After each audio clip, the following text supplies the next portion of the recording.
Approaching the Bible responsibly begins with recognizing what kind of text it is and what kind of text it is not. The Bible is not a modern textbook, a systematic theology, or a scientific explanation of the world. It is a collection of ancient writings produced over centuries by different communities responding to real historical circumstances. To read it well requires methods that respect its age, form, and complexity. Two of the most important tools for doing this work are the literary approach and the historical approach. The literary approach begins with a simple but often overlooked assumption. The biblical texts are ancient literature. They were composed in literary forms common to their time, shaped by conventions, genres, and storytelling techniques that differ significantly from modern expectations. Reading these texts as literature means paying attention to how meaning is created, not just to what is said. One of the first questions literary analysis asks is about genre. The Bible contains law codes, poetry, narrative history, prophecy, letters, wisdom sayings, and apocalyptic visions. Each genre communicates differently. A psalm does not function like a legal command, and an apocalypse does not communicate in the same way as a historical narrative. Treating all biblical texts as if they operate under the same rules leads to confusion and misinterpretation. Genre sets expectations and signals how language is meant to be understood. Closely related to genre is narrative flow. Biblical authors arrange material intentionally. Stories unfold in sequence, repetition highlights importance, and omissions are often as meaningful as inclusions. Paying attention to how a narrative moves, where it slows down, where it speeds up, where tension is introduced or resolved, helps readers understand the author's priorities and theological concerns. The literary approach also attends to literary motifs, recurring images, themes, and patterns that appear across texts. Motifs such as exile and return, covenant and betrayal, wilderness and promise, chaos and creation function as theological language. These patterns shape how readers are meant to interpret events and characters. Meaning emerges not only from isolated verses but from repeated symbolic structures woven throughout the text. Another essential element of literary analysis is attention to sources and redaction. Many biblical books did not emerge as single, unified compositions. They are the result of earlier traditions, oral stories, and written sources that were collected, edited, and arranged by later communities.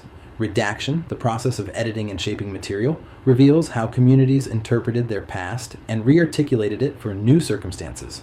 Rather than weakening the text, this process shows how meaning was preserved, negotiated, and transmitted over time. At the heart of the literary approach is a commitment to allowing texts to speak on their own terms. This means resisting the impulse to impose modern questions, categories, or expectations onto ancient writings. The goal is not to force agreement or extract immediate application, but to understand what the text was doing within its own literary and cultural world. Alongside literary analysis stands the historical approach, which asks a different but complementary set of questions. While the literary approach focuses on how the text communicates, the historical approach focuses on when, where, and why it was produced. Reconstructing historical settings involves situating biblical writings within the political, social, and economic realities of the ancient world. Empires rise and fall, wars displace populations, temples are built and destroyed, and communities adapt their religious practices accordingly. Biblical texts reflect these pressures. Laws, prophetic warnings, lamentations, and theological claims often respond directly to historical crises. The historical approach relies not only on the Bible itself, but also on archaeology and external sources.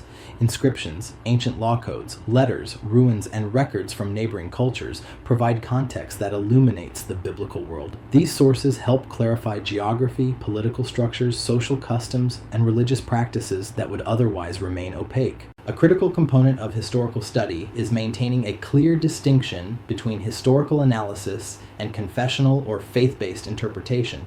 Historical analysis asks what likely happened, how texts developed, and how communities understood their experiences. Confessional interpretation asks what a community believes about divine action, revelation, or theological meaning. These approaches serve different purposes. Confusing them risks either turning history into theology or reducing theology to mere history. Engaging in critical study often means acknowledging that scholarly conclusions may challenge prior assumptions. This can be uncomfortable, especially for readers whose engagement with the Bible has been primarily devotional. However, encountering tension between tradition and evidence is not a failure of faith or scholarship. It is part of intellectual honesty. Growth, academic or spiritual, often begins with questions rather than certainty. Both literary and historical approaches share a common goal: understanding rather than belief enforcement. They do not attempt to persuade readers what to believe, but to clarify what texts are, how they function, and why they mattered to the communities that produced them. These methods invite careful listening rather than premature judgment. When used together, the literary and historical approaches allow the Bible to emerge as a rich, layered body of ancient literature,